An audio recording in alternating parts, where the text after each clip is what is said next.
Balandeli nababukeli beMo Zion Engaging Life, sifike emaphethelweni njengoba ngishilo.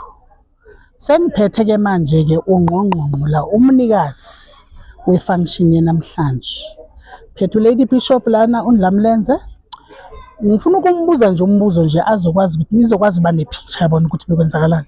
Umbuzo wami nje uthi kuwe, did this day go the way you planned it? It did. Beyond. Wow. To be honest, beyond, because Yes. clearly something small. Okay. Singa expectanga ngendlela outcome, the love nje from abantu. So it went beyond. Wow, siyabonga. What a function. Mlaleli ekhaya namhlanje sifundile kakhulu ukuthi uma umholi, it's not about being served, but it is about serving. Wow, i-crowd engaka yona.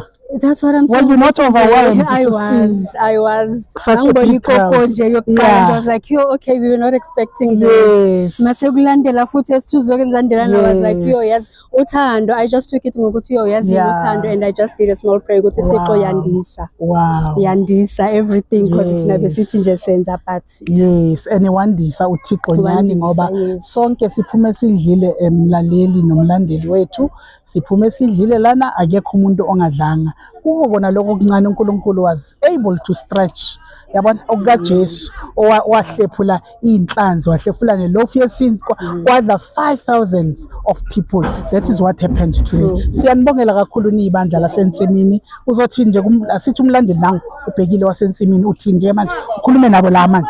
Hayi into engisho kwamanje ukuthi ngisasho namanje ukuthi we really appreciate you. Siyabonga ukuthi niseke throughout iminyaka ensimini na 16 years. Wow. 16 years sihamba, 16 years siphusha ivision yoBishop wethu. So sithi nje siyabonga ukuthi nibe nathi nime nathi kulolu hambo because alukho lula, you know, uhambo lokho alukho lula.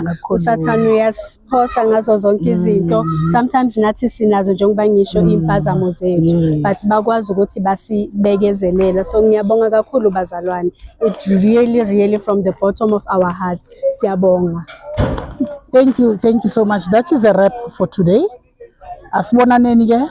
Like this page yethu iMo Zion, ni like bese kodwa niya follower, niyeni nangale ku TikTok Engaging Life, ni like futhi nisfollowe. Thank you. See you next time. Ciao.